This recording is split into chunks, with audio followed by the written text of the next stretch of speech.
pasa el micrófono? No, no dice. Es que, profe, no hace buenos carteles. Nunca nos, que nos suena de introducción, un spoiler. Spoiler alert, se mueren.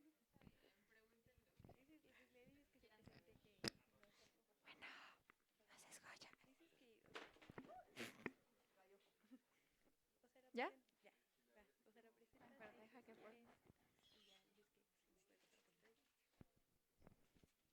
con ustedes. Bueno, buenas tardes compañeros. El día de hoy estamos con Meriel, con Sofía Caballero y yo, Carla, para otra sesión del Club de Lecturas. Bueno, en esta ocasión tenemos a Sofía Caballero que nos va a presentar o bueno, nos va a hablar de Dos muertes y tres renacimientos. Pero antes de pasar a esto, queremos que se presente un poquito la invitada del día de hoy y un fuerte aplauso para ella, por favor.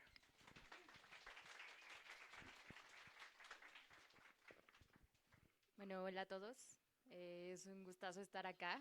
Y pues primero que nada, sí me gustaría como que esta charla fuera como bastante de ambos lados, que lo hagamos como relajado, todo lo que ustedes quieran saber y tengan dudas sobre el cine o cómo se hacen las películas, pues yo intentaré ahí como contestarles desde todo lo que yo sepa, ¿no? Igual si les interesa más un tema que otro, pues, o sea, nosotros podemos un poco ser maleables con eso, ¿no? Con la presentación y a mí me gustaría más que fuera como un espacio en el que ustedes guiaran toda esta presentación hacia todas esas inquietudes que ustedes tienen y como dudas existenciales sobre el cine, ¿no? Y ahí intentaremos resolverlas entre ambos.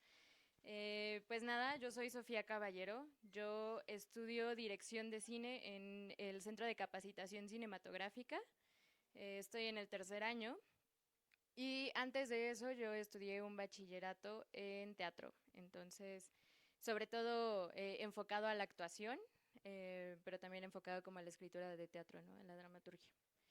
Y pues nada, vengo a compartirles este tema que a lo mejor les parece un poco extraño el primer título de Dos muertes y tres renacimientos, como de, ¿qué onda? Muy denso, pero viene de una frase muy bonita que a mí me gusta mucho, que es de un libro de un cineasta increíble que quizá algunos de ustedes conozcan, quizá no, que se llama Robert Bresson y que dice eso, ¿no? Primero el film nace en mi cabeza, después muere cuando lo escribo, lo reviven las personas que están frente a la cámara y después vuelve a morir en el celuloide, pero finalmente y como fin último del cine revive cuando lo proyectan y lo ven las demás personas, ¿no? Y un poco pues esa es el proceso que vamos a estar desglosando como a lo largo de esta charla y como para hacerlo más práctico y como poderlo ejemplificar mejor, pues yo les traigo como todo el proceso que yo hice para hacer un corto el año pasado que se llama Nocturno y pues vamos a ir desde la idea primaria, así de lo que me surgió en la cabeza, hasta llegar a que veamos el corto, ¿no? Entonces, pues eso, cualquier duda que ustedes tengan, súper abiertamente la contestamos acá y sin ninguna pena, ¿vale?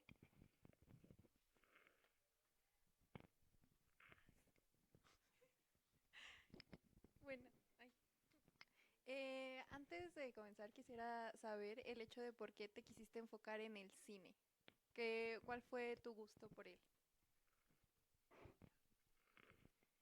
Pues es una pregunta muy compleja, porque como que usualmente hasta esto te lo preguntan cuando entras a la escuela, ¿no? En las entrevistas, como de ¿por qué quieres hacer películas? ¿En qué momento? Y usualmente como que todos tienen como un momento clave, así como de, no, estaba viendo esta película y me llevó y tal. Y, o sea, realmente creo que es un gusto que se va sembrando como poquito a poquito, como que cuando ves una película y dices como, ok, esto está interesante, ¿no? Y de repente en mí surgió pues, ¿qué hay como detrás de todo eso, no? Y entonces como que me pareció un mundo como bastante mágico y extraño que nunca había visto. Eso sucedió cuando estaba muy, muy chiquita. Y fue de ahí, o sea, como que veía películas y decía, órale, esto está chido, porque siento que muchas de las emociones como más cañonas, y a lo mejor les pasan también a ustedes, que uno experimenta a veces son con una película, ¿no? Como que a veces ves un tema o ves una película y se te queda mucho una imagen y como que no sabes cómo, o un diálogo, o hay algo ahí como que te hace ruido, ¿no? Y de repente pues yo empecé a hacer peliculitas con mis amigos así de, ponte aquí, yo te grabo, bla, bla, bla, y hacemos lo que podamos. Y a mí me parecía muy divertido, ¿no? Y entonces cuando me enteré de que se podía estudiar cine, sí fue como, un poco no lo pensé, ¿no? Sí fue como muy a la brava de decir, quiero dedicarme al cine. Y luego soy como muy aprensiva con las cosas, entonces como me voy a dedicar al cine. Entonces eso, pero pues siento que también, o sea, desde mi decisión de entrar a teatro y todo eso, estaba como bastante enfocado en hacer películas. Entonces no hay como un momento, sino que fue como un poco un placer adquirido año con añito. Bueno, nos hablabas del bachillerato que cursaste en teatro. ¿Cómo fue para ti cursarlo? O sea, ¿qué fue lo que te dijo, no, o sea, quiero hacer más esto que esto? ¿Cómo fueron tus decisiones? Pues, o sea, justo desde que entré a ese bachillerato, yo estudié en el CEDART, eh, como que siempre supe que quería hacer cine, ¿no? Entonces como que también veía eso y decía como, bueno, pues no hay cine, pues ya ni modo, ¿no? Y me interesaban mucho las artes plásticas, también me interesaba la música, pero finalmente como que escogí teatro porque como que en las clases a mí me permitían más dirigir como los ejercicios, ¿no? Y aunque no había como una cámara, sí decía como, órale, pues me gusta escribirlos, me gusta como pensar historias y luego como darles indicaciones de ponte aquí, ponte acá. Y entonces pues como eran actores, o sea, realmente yo no disfrutaba demasiado de actuar, actúo y me gusta, es muy bonito estar enfrente de un escenario, pero yo disfrutaba más como escribir mis cosas y que mis amigos se prestaran como actores y decir, órale, vamos a hacer esto, ¿no? Entonces me acuerdo que era como entre clases hacer cortitos y como que ahí dije, ok, como que por aquí puedo ir, pero como que nunca fue como enfocarme a teatro y decir como me voy a dedicar al teatro, sino que lo veía como un escaloncito, pues eso, ¿no? Como para acercarme al cine.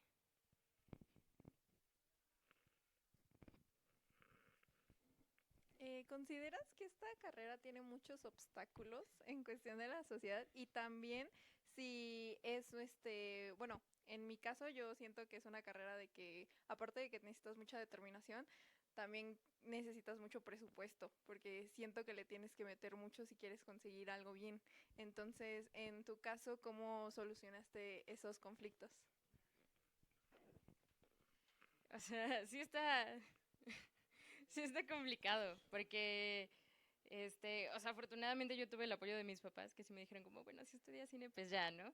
Pero sí, o sea, la educación en cine es muy cara y en ese sentido está como muy centralizada, ¿no? Como que hay poquitas escuelas y las escuelas son carísimas y luego no te dicen que entrando vas a tener que gastar más dinero en estos ejercicios, entonces es como un poco así ir sorteando todo eso, pero también es una verdad que las escuelas de cine un poco para lo que funcionan es para introducirte al mundo cinematográfico en cuanto a eso, ¿no? Como de conocer a personas que más adelante te pueden dar chama. Pero eso no significa que tú con poco presupuesto o con tus amigos o así tengas la determinación de hacer una película, ¿no? Porque justo vamos a ver que realmente se trata de otra cosa más allá del presupuesto, que el presupuesto sí es una parte importante porque pues finalmente el cine, pues hacerlo requiere de tecnología, pero que también no tiene que ser como esta cosa como monetaria, como, pues sí, una barrera para que nosotros lo hagamos, ¿no? A veces creo que es mucho más divertido por experiencia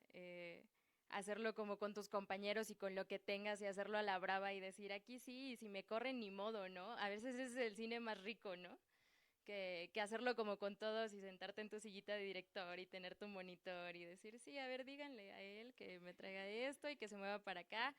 O sea, como que a veces un poco sí, o sea, yo lo vivo desde la escuela, como que nos acostumbran a este tipo de cosas, pero después dices, no es la única manera de hacer cine y el cine no es dinero. Entonces hay cosas más importantes para hacer películas que tener un presupuesto. Pero pues en ese sentido sí es bastante caro. Y como que entrando un poco más en esto, ya me dirán ustedes si lo vale o no, pero un poco como introducción.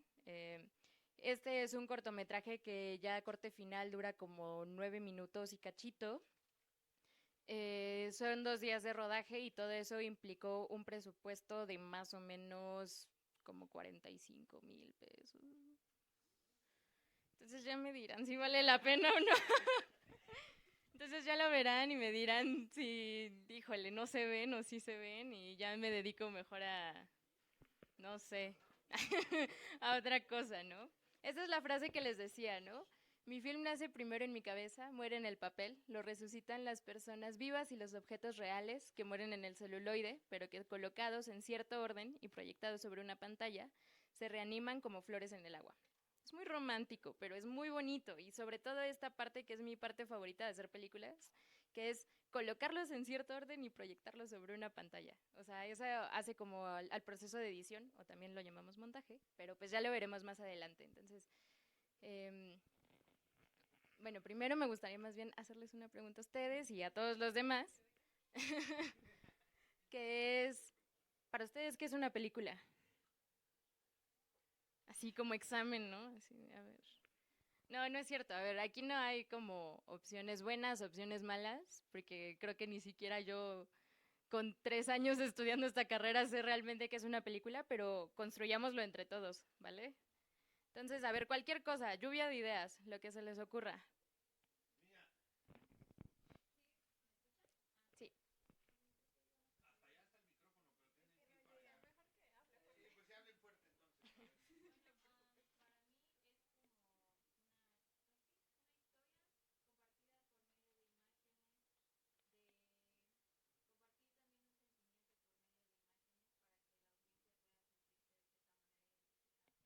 Vale, eso está muy chido, porque justo dijiste una cosa muy importante, que es la emoción, ¿no? O sea, crear sentimientos. Y eso es parte esencial del trabajo de un director. Entonces, sí, sí son historias que nosotros creamos para producir emociones y sensaciones en un espectador. Eso está súper chido. ¿Alguien más? Cualquier cosa, lo que se les ocurra.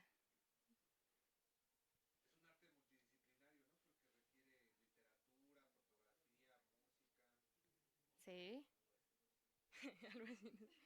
Sí, sí, o sea, sonido, video, el arte, son cosas plásticas que finalmente terminan en una pantalla, pero sí, o sea, hay un montón de colaboradores en todo este proceso y lo van a ver porque aunque yo sí doy la cara por lo bien o mal que salga este cortito y lo que ustedes piensen, hay muchas más personas que me ayudaron a hacer esto posible, ¿no? Y que es muy importante reconocerlos. Entonces sí, una labor interdisciplinaria. Sí, lo están googleando ahí, ya los vi a todos ahí. Va, dígalo.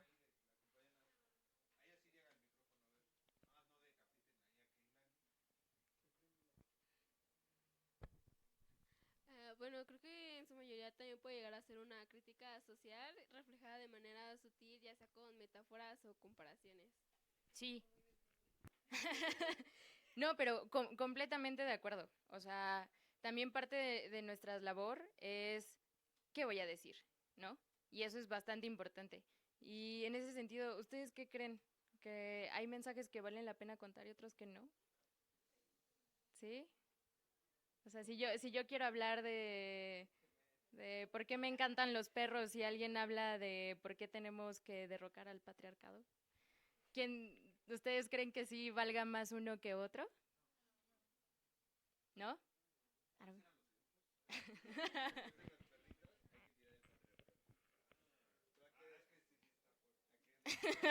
Complejo.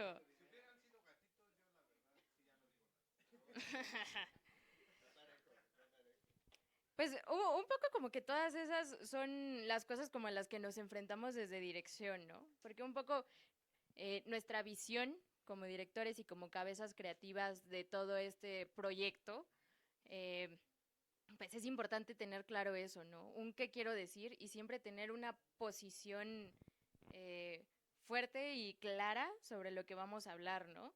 Y también pues hacer como un poco nosotros una reflexión sobre nosotros mismos de decir, ¿por qué quiero que 200 personas, 1 millón de personas, 2 millones de personas, todas las personas a las que llegue este trabajo tienen que saber esto, ¿no? Un poco esa es como la reflexión. Y si ya en esa reflexión tú dices como, órale, pues yo sí creo que es bien importante que todo el mundo conozca mi amor por los perros y por todo esto, súper válido, ¿no? Y también si hay una persona que dice, no, yo tengo que hacer este tema porque es algo que me afecta a mí y nos afecta como sociedad y quiero mostrar como otra perspectiva de esto, también es súper válido, ¿no? Y en ese sentido yo creo que eso es lo principal que debemos tener cuando somos directores. Pero en ese sentido, pues una película es eso, ¿no? O sea, imágenes y sonidos, ya lo dijeron, y un montón de cosas más que están atrás, que usamos un poco pues para reconstruir nuestra realidad, ¿no? Porque finalmente eso es como lo que nos hace acercarnos un poco o mucho cuando vemos una película, ¿no? El sentirnos como identificados, no solo como con las imágenes o con el sonido, que sea como muy parecido, sino con situaciones que emocionalmente nos importan, ¿no? Entonces, pues hay un montón de cosas que podrían ser una película y creo que eso es lo bonito del cine, que van cambiando. Pero para términos prácticos de esta charla, pues definamos una película como eso, ¿no? Como una reconstrucción ficticia de la realidad a la que nos acercamos de manera emocional como público, ¿no? Sí, mira. Nadie en el CCC. Y cuando comenzamos a hacer algo en el cine, es muy importante, así desde la idea principal, que tú como director te plantes y digas, ¿qué demonios quiero decir? ¿No? Eso es lo más importante y a veces uno no lo tiene claro. Por ejemplo, les voy a contar ahorita mi experiencia. Pero es eso. Uno, ¿qué quiero decir? Y dos, ¿por qué lo quiero decir? Porque es importante que yo hable sobre mi amor a los perritos, ¿no? No, porque a lo mejor la sociedad está en un punto en el que el maltrato animal ya es muy malo y entonces yo les quiero dar mi visión de este tema, ¿no? O mil cosas de por qué cada quien tiene que saber por qué les importa ese tema o por qué les llama la atención o por qué todo esto. Pero es muy importante esa reflexión porque aparte, esta preguntita va a ser así nuestra guía, nuestra luz en medio de la oscuridad, que es el proceso de hacer una película que puede durar muchísimo tiempo. ¿Le puedes cambiar a la siguiente? Y bueno, nadie me lo preguntó, pero yo se los voy a contar. Mi idea de este guión para Nocturnos surgió de la 10ª muerte de Javier Villarrutia. No sé si alguien lo conozca. ¿Sí? Es un muy buen poeta. Se los recomiendo mucho. Y esta es una partecita de la 10ª muerte que la neta yo me sé las 10 décimas de memoria porque soy una freak. Pero esta es la primera y que me gusta mucho. No, una disculpa. Voy a hacer como que la leo, pero en realidad pues la estoy diciendo de memoria, pero para no verme. A ver, sin verla. Esta es la primera décima, ¿eh? ¿Qué prueba de la existencia habrá mayor que la suerte de estar viviendo sin verte y muriendo en tu presencia? Esta lúcida conciencia de amar a lo nunca visto, de esperar lo imprevisto. Este caer sin llegar es la angustia de pensar que puesto que muero, existo.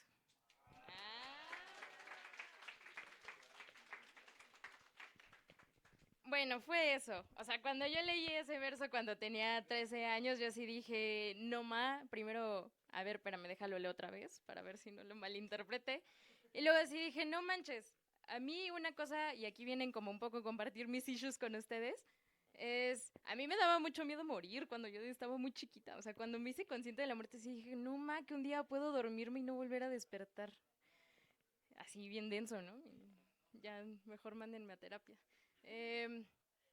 Pero eso, ¿no? Y yo sí dije como que esto me llamó mucho la atención porque pues este autor como que siempre tiene ese tipo de acercamientos a la muerte y este tema como de que el morir sea como un impulso para vivir, o sea, que el ser consciente de que vamos a morir sea un impulso para vivir nuestra vida distinto a que la quitáramos y dijéramos, no, es que eso nunca nos va a pasar, como que eso también nos quita un poco de la esencia de lo que se trata vivir, ¿no? Porque como que no tiene mucho sentido. Entonces como que eso me hizo resonancia y cuando me dijeron, tienes que hacer un proyecto en blanco y negro y un tema que dure 5 minutos, yo dije, quiero contar esto y esta va a ser mi primera historia. Y le puedes cambiar a la siguiente. Y entonces, eso fue, ¿no? O sea, dije, yo quiero hablar de la impermanencia, así bien denso. Pues yo quiero hablar eso, ¿no? De la vida y la muerte y cómo es importante ser conscientes de nuestra muerte para vivir bien, ¿no? Y entonces ahora me enfrenté a otra cosa que es bueno, pero ¿cómo demonios, sin decírselo al espectador, le digo que yo creo que la mejor manera de vivir la vida es ser consciente de que vamos a morir? Entonces es como, ¿qué demonios? ¿Ustedes tienen alguna idea de cuáles son los elementos del cine que podemos usar como para decir eso? Cualquiera, sí, uno y otro, díganlo. Sonido, perfecto. Sonido. Con color. Eso es súper importante, lenguaje cinematográfico. Muy bien. ¿Algo más? Lenguaje, color, sonido. Los actores, sí, el trabajo con actores, perfecto. Ubicación, ajá, nuestra locación, nuestra arena dramática, sí.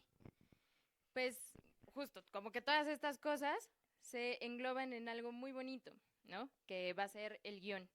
Y entonces es aquí cuando uno se comienza a preguntar, pues, ¿cómo voy a empezar a configurar todos estos elementos para crear una historia, ¿no?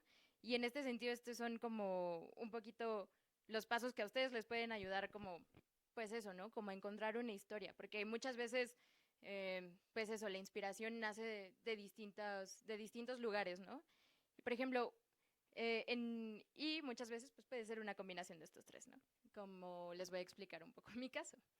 La imaginación, ¿no? Como que la imaginación funciona mucho más cuando te dan un elemento, ¿no? Un elemento la desata y entonces ahí tú ya puedes comenzar a imaginar mil cosas alrededor de ese objeto y de ideas, ¿no? Y entonces un poco mi imaginación iba por la figura de un sepulturero. Yo dije, quiero tener un sepulturero en mi historia, porque ¿cómo hablar de la muerte sin hablar de un sepulturero? Entonces ahí ya empezó mi imaginación a dar vueltas, ¿no? De, a ver, ¿en dónde, qué le puede pasar a este sepulturero? Yo dije, así vámonos recio, ¿no? Que se enfrente a la muerte como personaje. Y luego vino a mi memoria, ¿no? Que ahí también es como mi memoria, pues mis recuerdos. Yo me basé mucho en el personaje de en mi abuelo para hacer a este personaje. Y entonces me basé mucho en una historia que él me había contado de que él había visto a la muerte y que bla, bla, bla. Y entonces yo dije, ay, de ahí me agarro. Peleé en el monte con la muerte.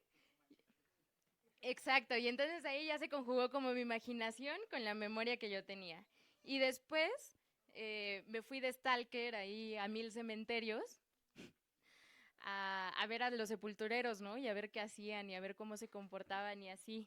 Y estas fotos yo las tomé, me acuerdo que de los primeros meses que que comencé a pensar en esta historia, y me fui ahí a entrometer en un entierro, no lo hagan, me regañaron después, pero yo tomé estas fotos y justo me llamó mucho la atención ese señor que ven como en la segunda foto, porque yo lo seguí un poquito ahí, les digo medio tal que no lo hagan. Y así como de, qué raro, pero a él le daba mucho miedo la muerte, o sea, le daba mucho miedo morir. Yo dije, ah, mira. Y entonces como que esa fue una contradicción en mi mente que dije, órale, está interesante, ¿no? Un sepulturero con miedo a la muerte. Y entonces de ahí empezó a nacer la historia. ¿Le puedes cambiar, César? Muchas gracias. Y estas son un poco más de fotos como de ese mismo día, ¿no? Este es otro sepulturero. Este es mi papá que estaba en una cruz. Y estos son como diferentes cosas del panteón, ¿no? Que me gustaba como ya encontrar como visualmente, como empezar a pensar como en las texturas que podía encontrar o los encuadres que podía encontrar y como todas esas cosas, pues empecé ahí nada más, dígalo. Sí. Sí, de hecho hubo un punto de la carrera en el que me iba a cambiar a foto, pero no se lo digan a nadie. Y pues eso, esto es un poco como mi primera exploración que dije, órale, pues quiero hablar de esto, pues vamos a hacerlo, ¿no? Le puedes cambiar a la siguiente. Si tienen alguna pregunta y me quieren interrumpir, háganlo, ¿eh? Porque luego me voy y se me va todo.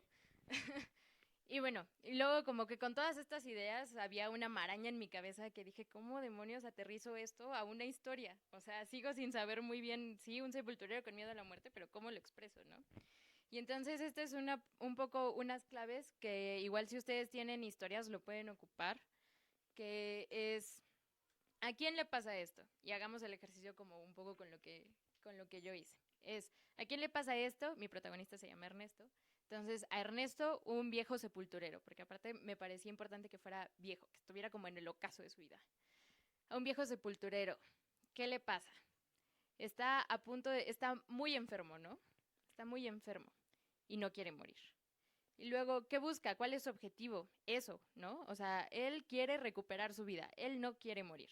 Ese es su objetivo. Y luego, ¿qué cambia? Y esa yo creo que es la cosa que yo más claro tenía, ¿no?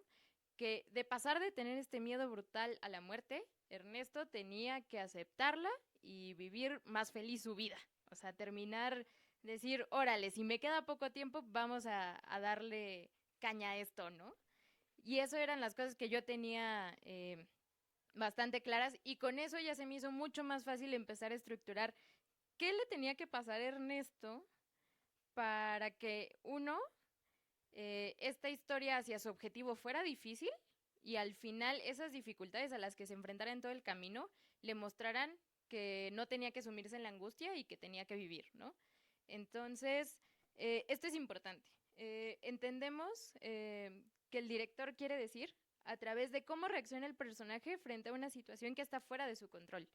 Un poco para decir lo que queremos decir, nosotros nos vamos a apoyar del personaje. El personaje es como eso, ¿no? Como una personita que va a tomar al espectador de la manita y le va a decir, mira, te voy a contar una historia, ¿no?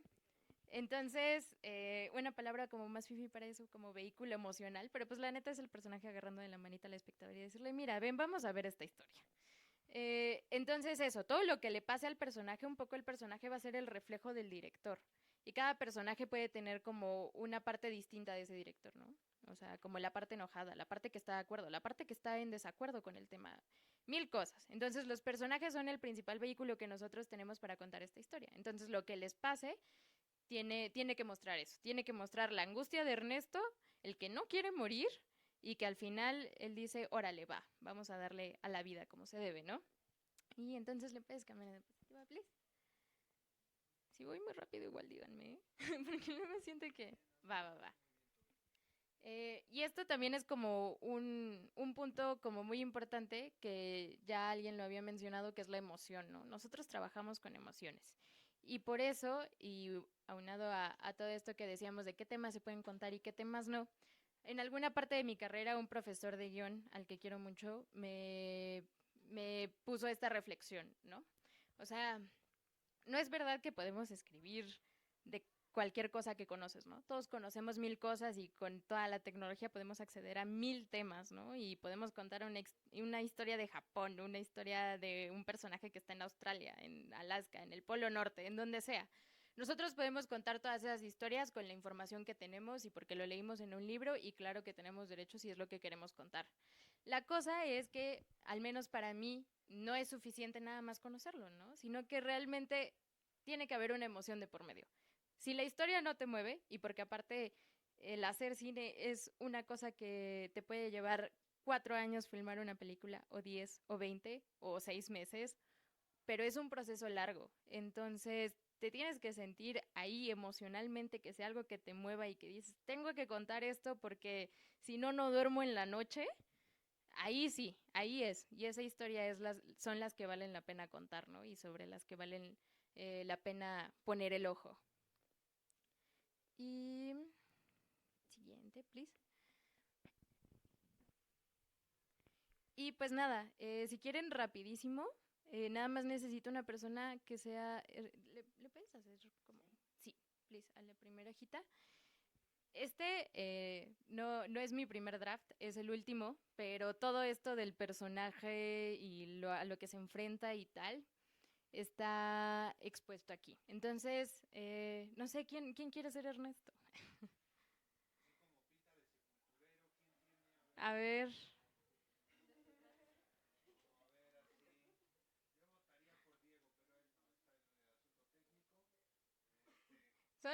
Son 2 diálogos, tampoco es mucho. No.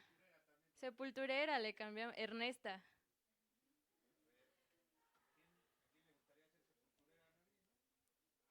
Va que va. Necesitamos a una... Ajá. Ahora, mujer. Muerte. Va. Y necesitamos a un hombre muerto o mujer muerta. Va. ¿Cuál es tu nombre, perdón? Mía. Vale, entonces, ya, cada quien sabe su personaje, perfecto, va. Hagámoslo rápido para que nos dé tiempo de ver todo lo demás. ¿Sí está bien así la pantalla? ¿Alcanzan a ver? ¿Está perfecto? Va. Exterior Panteón Día. Los rayos del sol se filtran entre las hojas de los árboles que mueve el viento. Bajo las sombras danzantes, una mano arrugada y temblorosa vierte agua, con una cubeta oxidada, sobre un rosal cuyas flores destacan por un blanco cegador. Las manos cortan una de las flores. El sepulturero, Ernesto, de 70 años, cubre su rostro del sol con una boina. Viste una camisa de franela blanca, pantalones de juego, bla, bla, bla. Sostiene una rosa en su mano. Tose. Con oxidado caminar, Ernesto se aleja del rosal y avanza hacia las lápidas. Se agacha al lado de un montón de tierra seca, donde yace enterrada una cruz de madera ladeada y despostillada con el nombre casi ilegible. Deja una rosa sobre la tumba lentamente. La mira por unos instantes. Exterior, Panteón Día, más tarde. Ernesto clava fuertemente la pala en la tierra para colocarla a un lado y dar forma a una fosa. Le cuesta respirar. Se detiene. Se recarga sobre el mango de su pala. Alza la cabeza en busca de aire. El sol lo enceguece. Limpia el sudor que se desliza por su frente. El sonido del viento y de los pájaros es ensombrecido con una tos incontrolable. El zumbido de un par de moscas aparece. Con el ceño fruncido, Ernesto comienza a dar manotazos en el aire para espantarlas. Ahí. Ahí. Perfecto. Exacto. Perfecto. Denle un Oscar.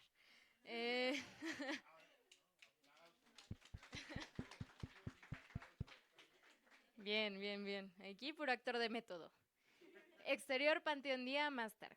Exhausto, Ernesto deja caer la pala, deja caer al suelo su pala. Saca un pañuelo de su saco y se limpia la frente. Al mismo tiempo que posa su brazo sobre una lápida con la escultura de un ángel enmohecido por los años. Inhala y exhala para recomponerse. Se incorpora y al alzar el rostro, su mirada se encuentra con los ojos de la estatua. Ernesto se aleja repentinamente, pero no aparta la mirada. Su mano aprieta cada vez más fuerte la agarradera de la pala. El zumbido de las moscas regresa. Ernesto lucha por contener su tos. En un arranque, el sepulturero avienta la pala contra la estatua que se rompe en pedazos. Ernesto mira hipnotizado la piedra. Nada se escucha. Chan, chan, chan, chan.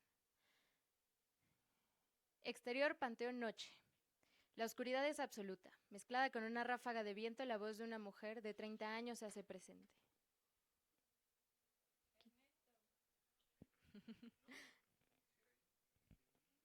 Pues, si no cambiamos papeles. La luz de un cerillo emerge de la oscuridad, iluminando el rostro de Ernesto. La mano del sepulturero lo guía al interior de la pala de aceite para encenderla. Ernesto se abre paso entre las sombras. El eco de su tos recorre el espacio. Con una mano sostiene la lámpara de aceite y con la otra la pala. Un golpe opaco contra una superficie de madera irrumpe. Ernesto se detiene. Silencio. Mira a su alrededor y reanuda su andar. A los pocos pasos, Ernesto se encuentra abruptamente con la estatua del ángel intacta. El golpe... el golpe vuelve a escucharse seguido de un grito. ¿Y quién era? ¿Hombre muerto? ¿Mujer muerta? Perfecto. Ayuda, por favor, sáquenme de aquí. Bueno, ok. Ya no supe cómo estuve. Ok. Ernesto voltea hacia la dirección en que provino el sonido. Mira una tumba. Corre hacia ella, deja su pala a un lado y se agacha lentamente pegando su oído al montón de tierra. Los golpes vuelven a escucharse. Notoriamente asustado, Ernesto se pone de pie. Tose. Se estira para alcanzar la vieja pala y comienza a retirar la tierra. Su tos incrementa. Quiero que todo esto se lo vayan imaginando así, ¿eh? Todo bien bonito, ¿eh? Que luego vamos a ver cómo quedó. A espaldas del sepulturero, la mujer avanza. Su rostro permanece en la oscuridad. Solo son perceptibles los destellos de su vestido de seda negra que avanza como una sombra entre las tumbas. Ernesto sigue cavando. Los golpes se hacen cada vez más fuertes y desesperados y constantes. La tierra sale por todos lados. Ernesto.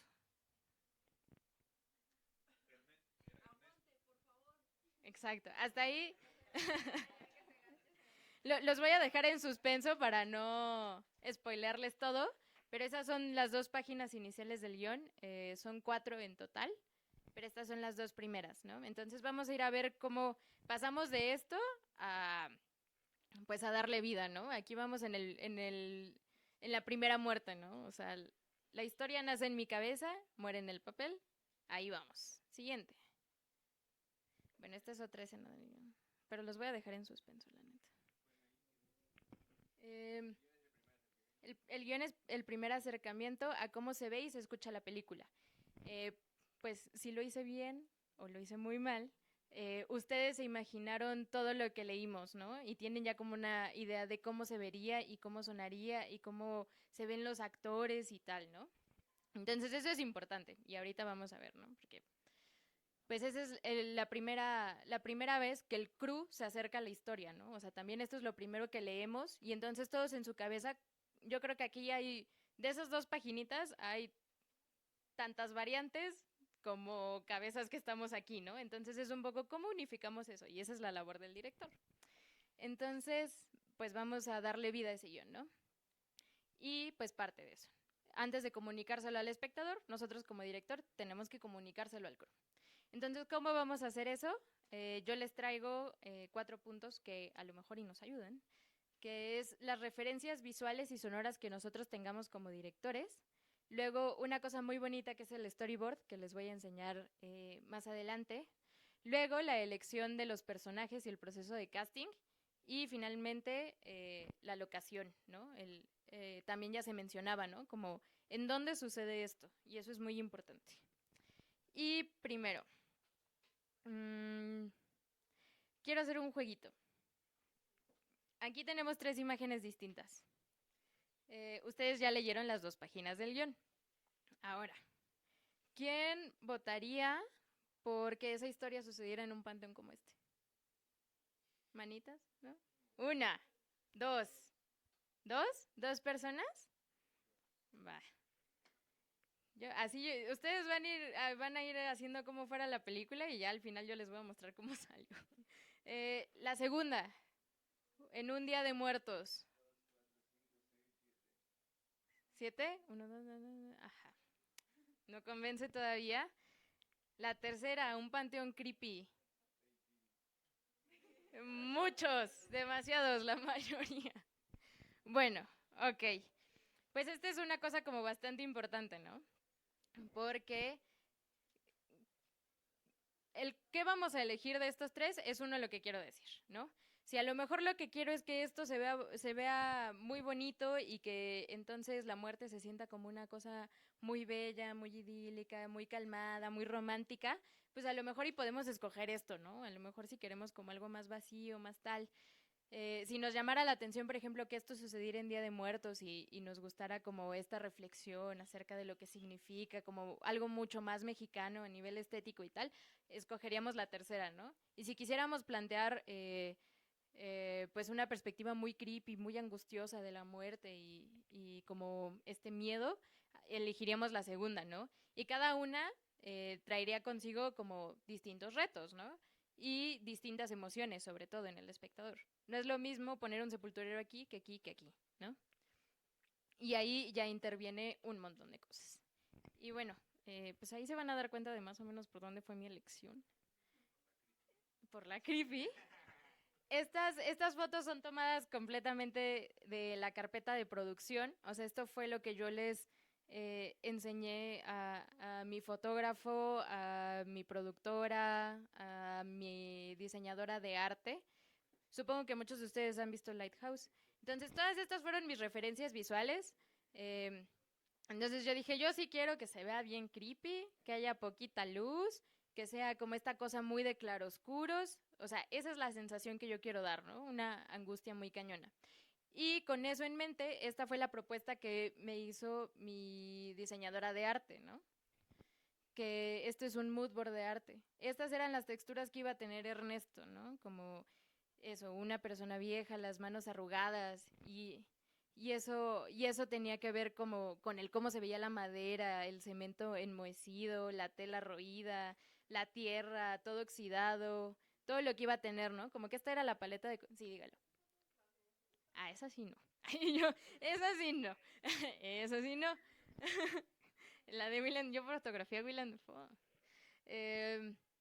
Ajá, estas las encontró la diseñadora en internet y fue lo que me presentó y me dijo como, mira, esto así yo entiendo como tu visión y así lo interpreto, tú dime qué te parecen, vamos por ahí, vamos por no ahí. Y por ejemplo el de la mujer me gustó mucho porque tenía como esta sensación como, pues mucho más de suavidad, ¿no? Como de ligereza, como de viento, de aire, la tela, la seda negra, como esta cosa del tacto y como de la luz. El otro es como mucho más llevado como hacia los grises y las cosas como tierrosas. Este es como un negro y un blanco así, de atajo, ¿no? Y esta es parte del maquillaje y del peinado. Me encanta lo que me puso en Hombre Muerto Tiempo Onírico, que es literal un cadáver en... O sea, está increíble. Amo a Aitana. Aitana fue mi diseñadora de producción. Ese sí está muerto, así dijo, yo quiero que quede así. Ándale. Y entonces aquí, pues esta fue la propuesta de maquillaje que ella me hizo sobre la mujer, sobre cómo tenía que ser Ernesto y como sobre cómo tenía que ser el hombre muerto, ¿no?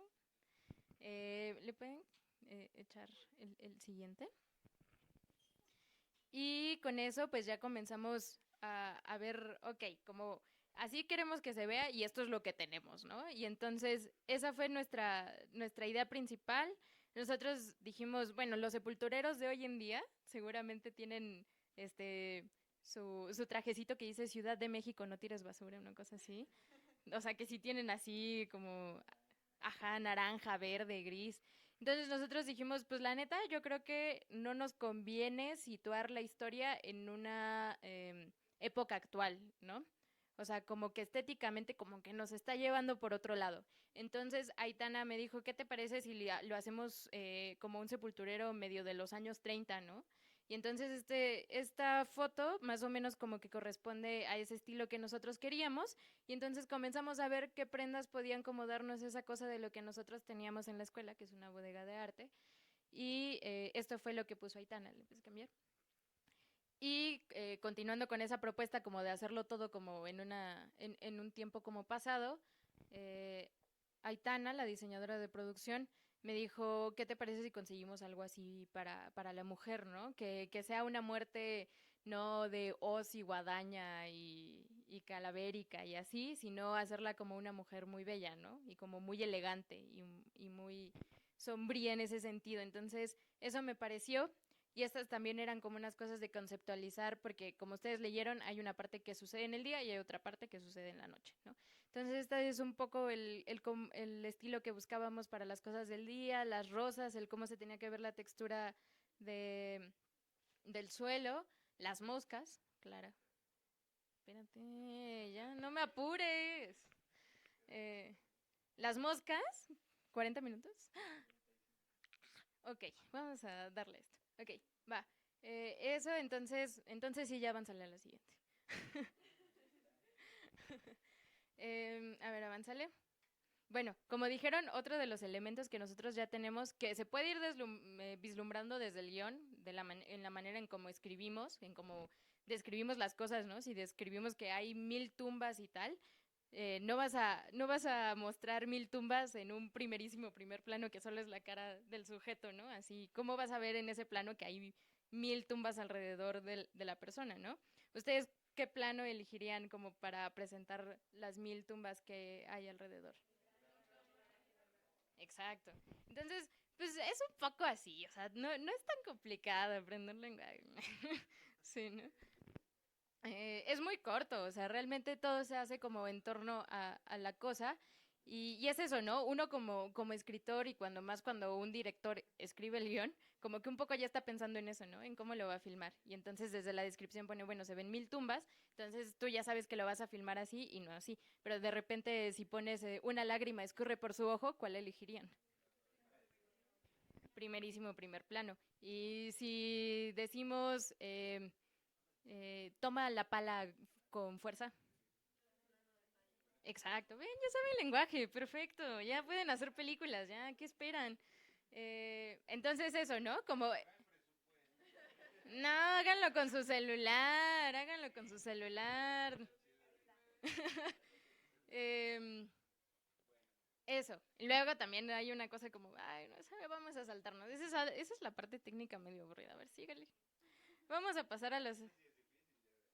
Ay. No, eso también está más aburrido que lo anterior, a ver. Distancias focales. No, bueno, sí saben entre angular y telefoto. El angular, el angular hace cuenta que muestra mucho más el espacio, como que te da una perspectiva mucho más amplia, ¿no? Por ejemplo, un 16, esto es un 16, entre más chiquito sea el número, más cosas abarca.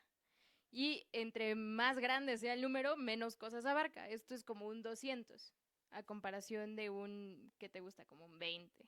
No, quizá un 200 es mucho. Sí, sí, pero bueno, angulares, telefotos, todo eso forma parte del lenguaje cinematográfico que nosotros usamos para eso, ¿no? Para lo que habíamos dicho, para transmitir una emoción. Siempre es para transmitir una emoción. Todas nuestras decisiones creativas tienen que ver con cómo elaboramos esta emoción en el espectador. Ay, ya, síguele. Dejemos de ver esas cosas tan técnicas de fotografía que... Ah, esto es bonito. Y yo, eso lo dibujé. Si no le entienden, una disculpa. Pero bueno, ¿recuerdan lo de bajo las flores de bla, bla, bla, un hombre, cava, y bla, bla, bla? Bueno, fue mi traducción al lenguaje cinematográfico de lo que yo había puesto en el guión. Díganme si en algún punto no estoy siendo clara y necesito explicar muchas más cosas. Nosotros nos detenemos y lo hacemos.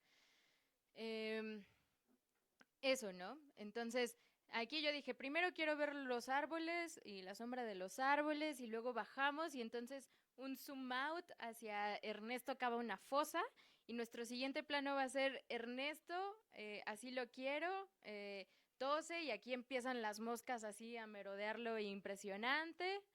Y después nos vamos a la segunda escena en la que se encuentra con el ángel. Yo quiero un close-up, un plano detalle de Ernesto así viendo al ángel y el ángel viéndolo a él. Siguiente. Esto es el storyboard. El storyboard es, me faltó explicárselos. El storyboard es cuando nosotros como directores comenzamos a dibujar como si fuera una especie de cómic cada plano de lo que sucede en la película, ¿no? O sea, de yo quiero que se vea así y eso usualmente o lo puede hacer el director solo o lo puede hacer en compañía de foto. Es como una cosa ahí como de charla y de comprensión mutua. Y eso, ¿no? Ahí se va explicando. Se compone de el número de toma, que por ejemplo aquí esto es dado por la escena. El 3 corresponde a la escena 3. El punto 2 responde al número de plano que es. O sea, aquí está el primer plano de la tercera secuencia, el segundo. Es muy técnico, la verdad. Es como para eso, para darle a entender al equipo lo que necesitas en cada toma, ¿no? Y este movimiento de cámara, el tamaño de plano y lo que sucede en el plano, ¿no? Es una cosa muy bonita y bastante entretenida, y más a mí que me gusta dibujar. Pero viene algo muy chistoso, porque conforme fui avanzando me dio más flojera terminarlo. Entonces pueden ir viendo cómo aquí sí ya dije, ya no me voy a esforzar, ya lo que quiero es entregarlo. Pero es eso, o sea, tampoco necesita hacer una cosa como increíblemente, creo que no se está cargando, ¿verdad? Bueno, pero no tiene que hacer una cosa muy detallada en ese sentido, con que se entienda como el tamaño de plano, lo que va a suceder y cómo medio se ve. Ven, es lo que les digo, o sea, como que ya cada vez dije, ya, mira, nada más la siluetita y medio el movimiento ahí. Ajá, o sea, sí, con que medio se entienda lo que quiero está perfecto. Y esa es un poco la utilidad de todas estas cosas, ¿no?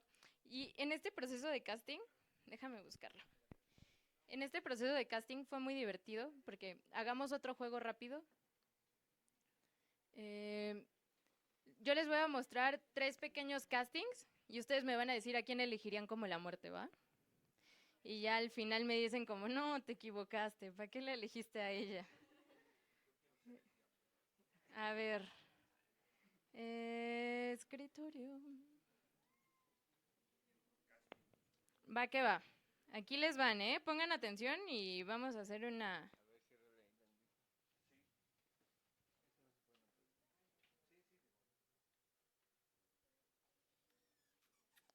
Bueno, si es que quiere abrir, aquí está. A ver. No lo sé. Perdón, pero es para que se escuche, ¿no? Si no, no ¿Sí está ahí? Va, ok. Ya lo conecté y no. ¿Ya se conectó? No le hagas. Caray.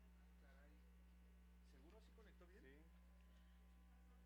Sí. No, pues no, creo que no funciona. No, así, así. Sí, si no así, le acercamos el micrófono para ver qué sale. FaceTime no sirve. A ver. Es de allá. Híjole, es de allá, pero déjenme ver si aquí se. ¿Qué está pasando? Sí. Ah, se desconectó. Hay que conectarlo. Es que se desconectó de ahí más bien. Sí, lo jalaste. ¿Puede conectar ahí donde estaba? Ahí va.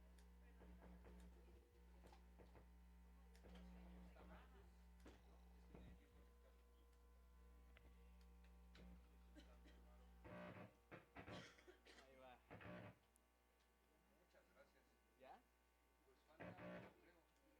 ¿Está roto? Bu. Bueno, como dato divertido, recuerdo que en, en el primer borrador que hice de audio de este corto, yo dije, quiero que tenga un bajo así cañón para que se siente en toda la sala. Y me acuerdo que la primera vez que me proyecté detuvieron la proyección porque dijeron que había algo mal en el audio, pero pues en realidad era un bajo bien potente que yo así en mis audífonos no escuchaba. Y de repente la sala retumbó así horrible y dijeron como, güey, ¿qué pedo? Ya se echó a perder el buffer. Y yo di, no, no manches, no, yo lo puse, ayuda. Y sí me dijeron como, no, quítale, te estás pasando un poquito. Yo dije, ok, vamos a bajarle. Imagínenselo. A ver, déjame ver, abrir con reproductor multimedia.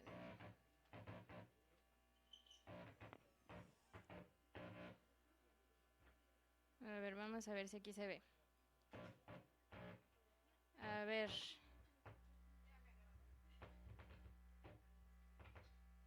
¿La verdad?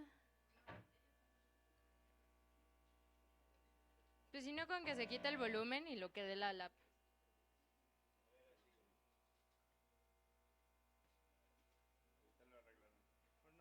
¿O no?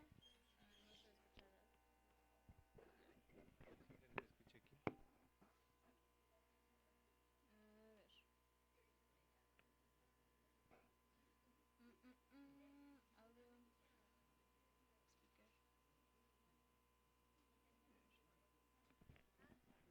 Speaker.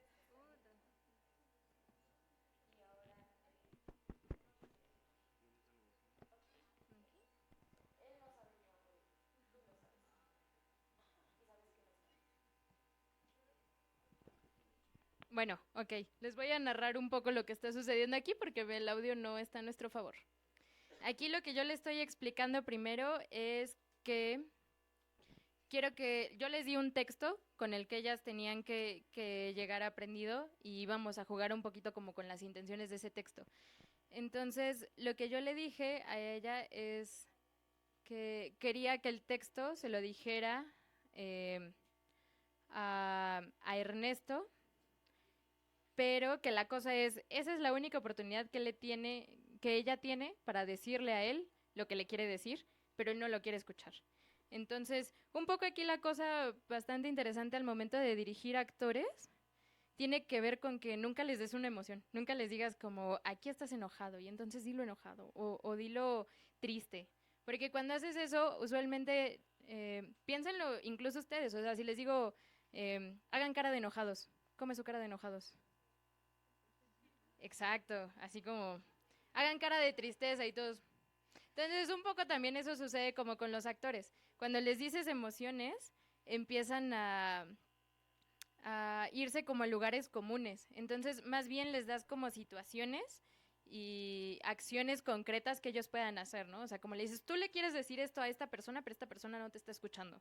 Entonces, como que ellos mismos empiezan a descubrir, ok, entonces, a ver, si no me está escuchando, pues estoy sintiendo esto y tal. Entonces, como que eso les da un poquito más de libertad.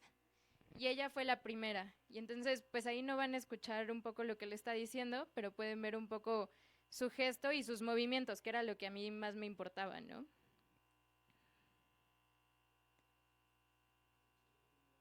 Ok. ¿Cuánto le falta? Y ahí perdonen al camarógrafo que se le olvidó el tilt. Ahí va.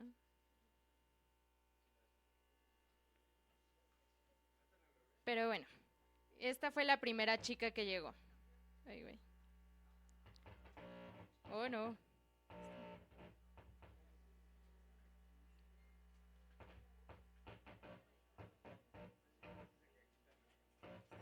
Esta es la segunda chica que llegó. Denle chance a Diego. Diego también está. Wow. Ahí te quedas toda la. Se supone que ahí vienen ya, por lo menos para nosotros. Perdón, me fui corriendo, no hay nadie aquí. Bueno, con eso podemos. Sí. Miren tantito, ya se supone que ahí viene ya el asistente técnico. Va, pues si no, igual les muestro este. Esta es la segunda chica que llegó. Ella sí recuerdo el nombre, se llama Deia. No, no, no, no, bueno, no lo sé. No, no lo sé. Bueno, ella es la segunda. Por ejemplo, ella, esta primera pasada que le dimos al texto que está recitando, ella llegó y ella me dijo, yo tengo algo preparado que me gustaría enseñarte. Y entonces, por ejemplo, ahí no fue necesario que yo tanto interviniera en ese primer momento en decirle, yo quiero que hagas esto y esto, ¿no? Como que primero quería ver eso, ¿no? Lo que ella como que había preparado en ese sentido. Videos de brujas reales.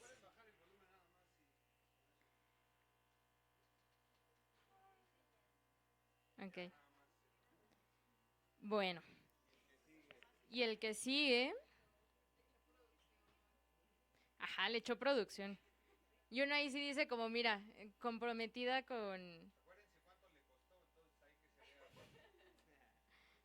No, y al final dicen, no, esto se ve de 10 varos. Yo lo hago mejor con mi celular. Con el iPhone. ¡Bravo!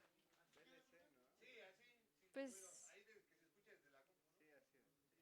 Sí. Uy, creo que ni tampoco se escucha mucho de la compu.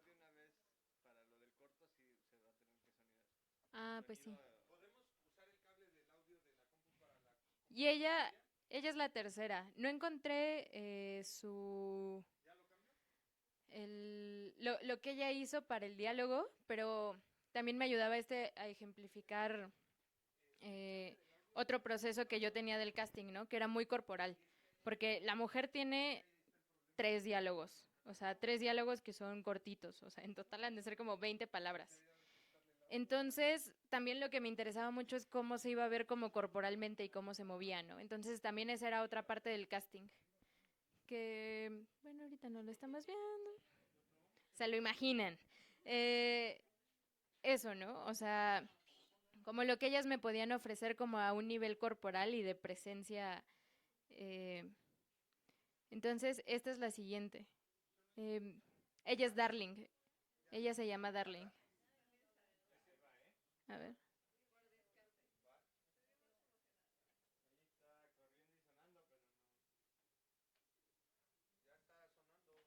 Bueno, a ver, entonces, ¿quién vota por la primera?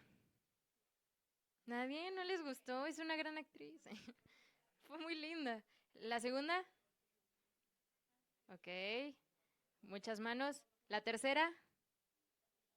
Ok, poquitas manos. Ok, un par, como unas 5.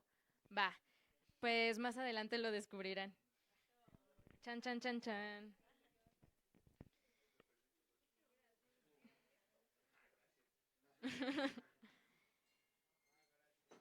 Pero bueno, una vez que ya hice como la selección, ¿puedes regresarle ahorita tantito a la presentación? ¿Sí se escucha? Ah, sí. Sí. Vamos a verla todo desde el inicio, no, no es cierto.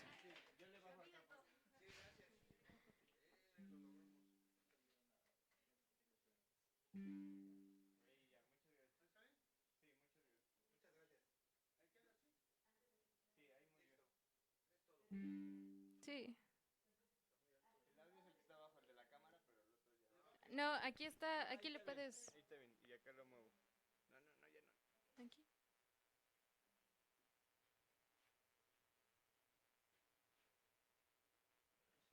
Pero bueno, eso, Mil gracias, señor. bueno, ahí pueden escuchar un poquito su voz.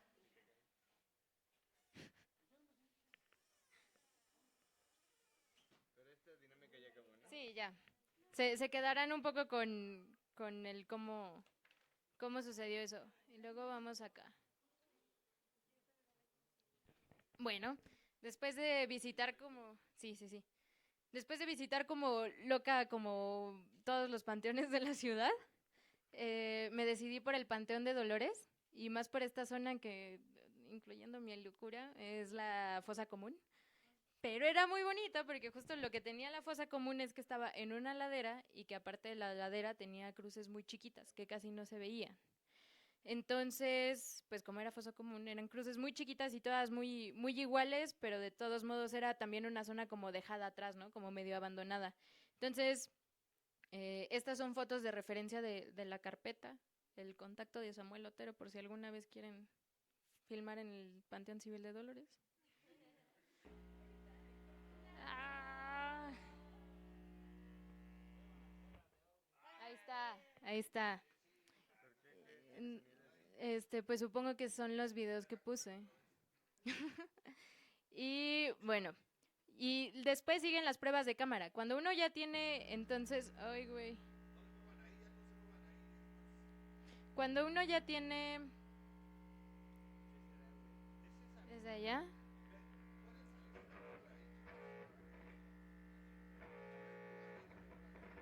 Oh, no.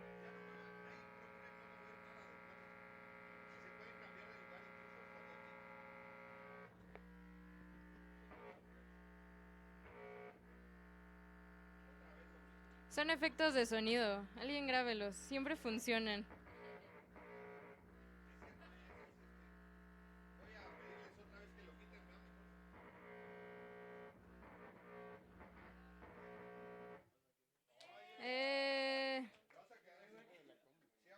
Ha de ser de la compu.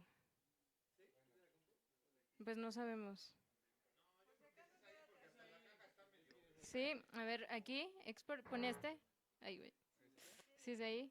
Uy, ni modo. Espero que no te acalambres. Miren, esto feo, y les pido que no me juzguen, es un video board. Cuando uno... No, ya. Reprobado.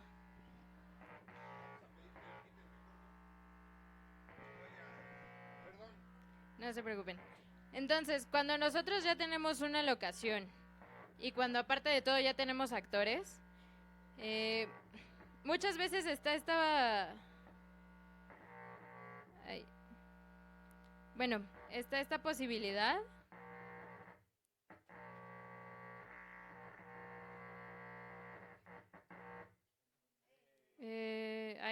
Ahí, sin respirar. Tenemos esta posibilidad, no todas las producciones lo tienen. No.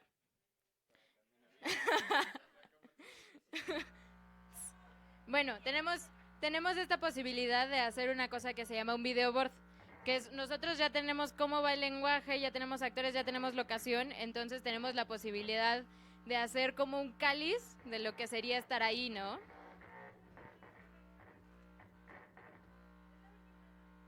Entonces, pues esto fue un poco lo que salió, ¿no?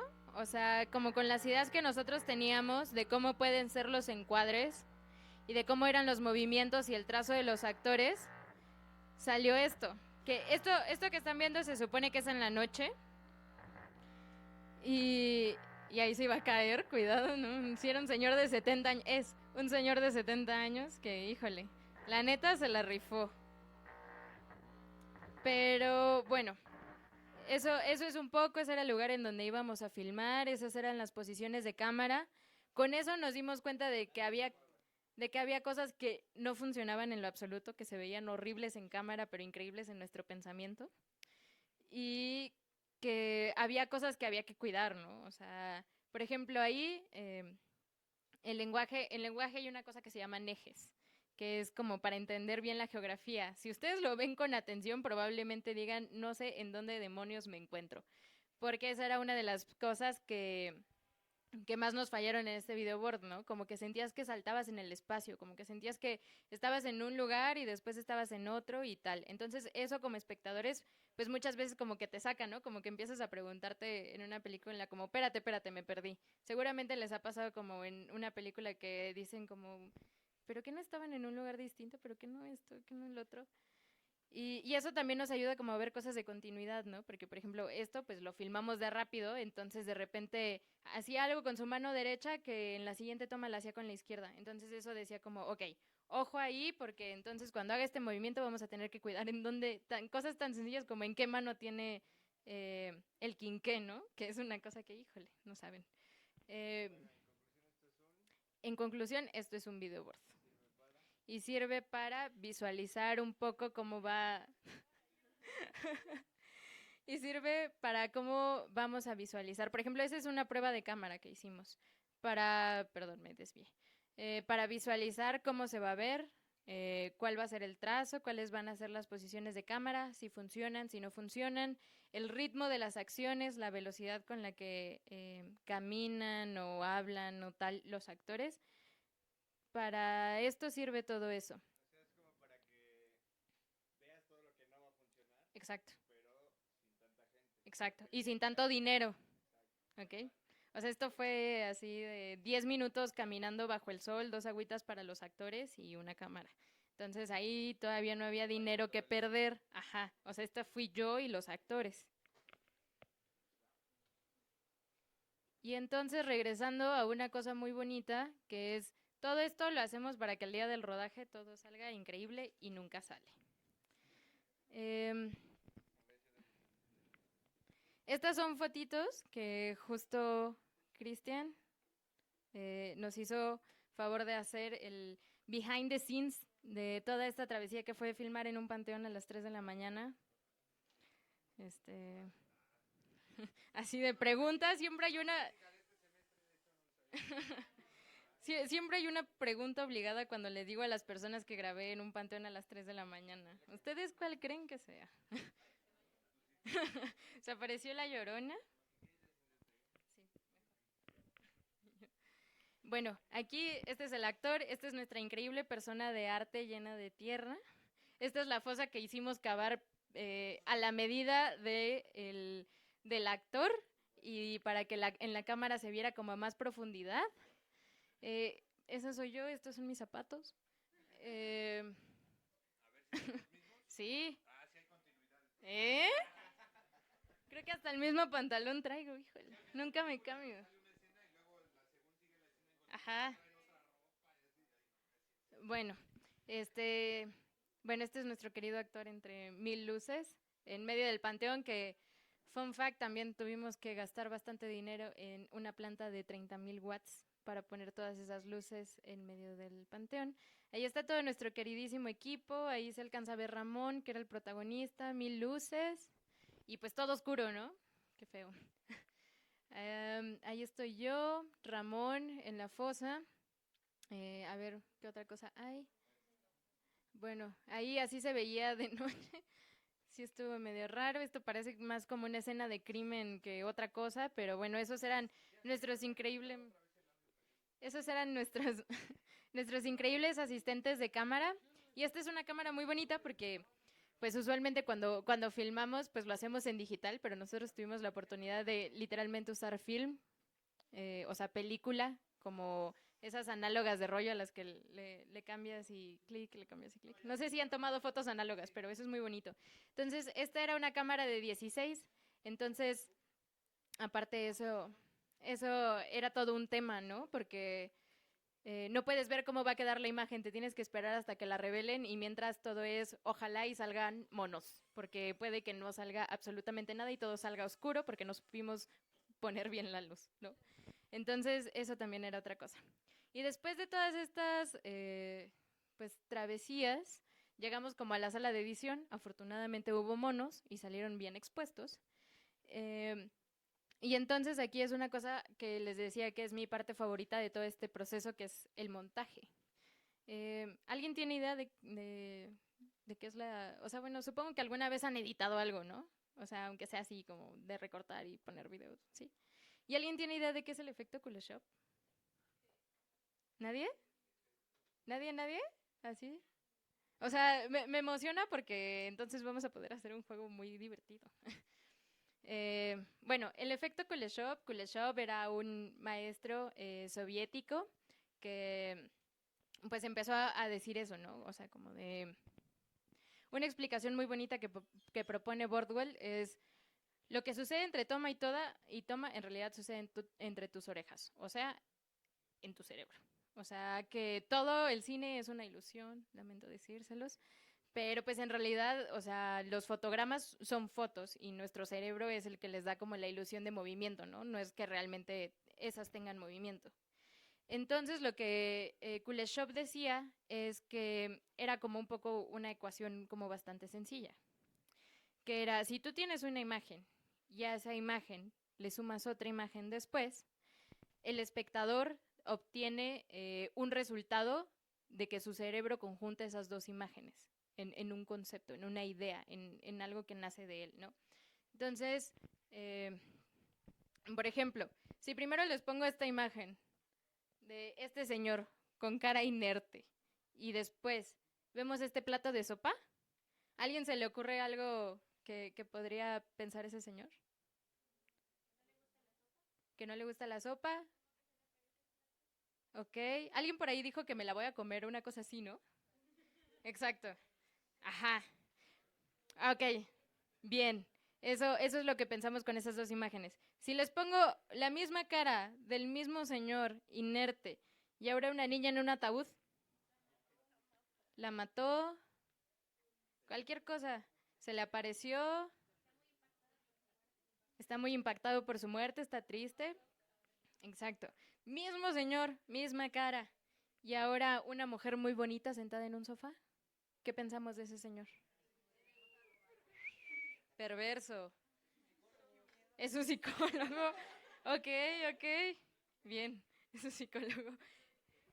Pues, exacto, sí está como... Pues eso es el efecto Kuleshov. O sea, una serie de imágenes nos va a dar a nosotros como espectadores diferentes ideas, ¿no? Porque realmente fue la misma cara y lo que cambiamos fue la segunda.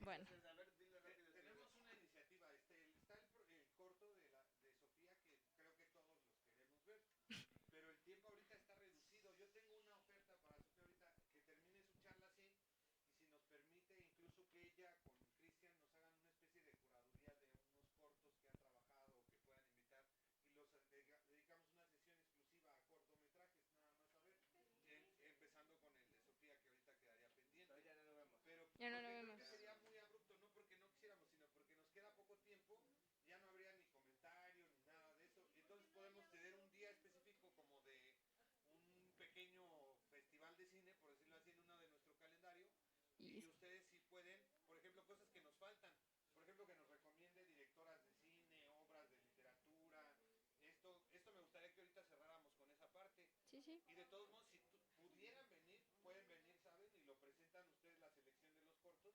Si no, nos mandan el material y yo me encargo que se reproduzca y hacemos la exhibición con la comunidad, con tu corto y otros que pudieran abonar a la selección, estaría genial.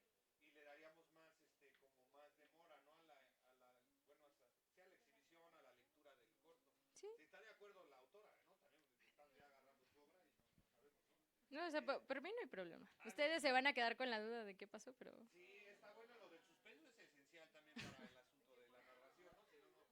Si no, lo hacemos pronto, muy pronto esto, entre más pronto se pueda. Pero es que ahorita siento que sería muy abrupto y sería despedir así de ahí nos vemos y así como que no me gusta. Sí. Hasta ahorita yo creo que no estoy en contra de nada, creo que vamos a estar de acuerdo. Me ha gustado mucho la charla, se me ha hecho muy fluida, muy buena, muy clara. Entonces no me gustaría terminarlo así. No, así está bien. No sé qué piensa Sofía. Por mí está bien. O sea... Que quede, así les encanta, les han hecho hasta con Game of Thrones así, hasta 2 años para esperar la otra temporada. ¿Sí o no? Ahí no se quejan con HBO, mejor con Sofía, cabrón. Sí soporta, ¿no? Así de, no, ya les paso el link de Vimeo. ¿Sí está en Vimeo? Sí. Y bueno. Bueno, lo pasan el link y si ya se mueren de ansias lo ven. Pero nosotros hacemos... Si está bien el audio, yo creo que si tenemos 9 minutos ya veámoslo, ¿no? ¿Jalan? Ya para no quedarnos... Nos quedan 9 minutos. Sí, si no jala el audio, porque la neta me tardé un montón haciendo ese audio. No, espérate. Ya se anotaron en la lista, ¿verdad? Vemos la película y ya sería todo. Nos cambiaron de lugar así repentinamente. No fui yo, ya hasta me estaba peleando. Yo soy bien tolerante. Algo que me distingue es eso. ¿Sí suena? La paciencia. Ahí ya estaría sonando. ¿En serio? Sí. Vámonos. Y si no funciona el audio, ya ni modo, ¿eh? Yo me encargo de que se reproduzca en buena forma aquí. ¿Sí se escucha, no? ¿Cómo que se escucha? ¿Se escucha ahí? A ver, Y, espérate. espérame. Aquí No, ponle... no, no, ya está. No, no, no. Ah, ya. A ver, A ver, apaguen las luces. no se puede. Ya no, bueno, ya no. Vamos a ver el resultado. Ya se mantén.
Otro aplauso rápido, fuerte para Sofía. Muchas gracias, Sofía. Estuvo re bien tu plática. La verdad creo que estuvo muy a gusto, me la pasé yo muy bien. Me siento mal, pero lo bueno que está la grabación, porque ahí repito lo que no vi. Me excluyeron del casting, eso los voy a demandar ahí. Esperen noticias de mis abogados. Obviamente, pues es que me hubiera gustado estar en el casting, pero bueno, ni modos. Me gustó mucho la plática, de verdad, Sofía. Yo creo que todos ahí. Pero antes de que nos vayamos rápido, Carla, Meriel, por favor, ahí una entrega.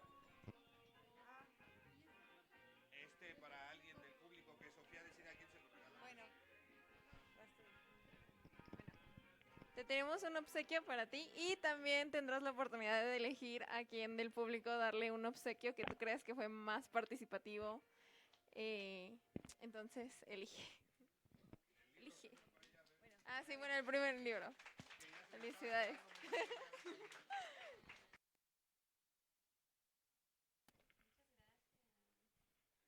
Ahora sí, el momento de los Juegos del Hambre.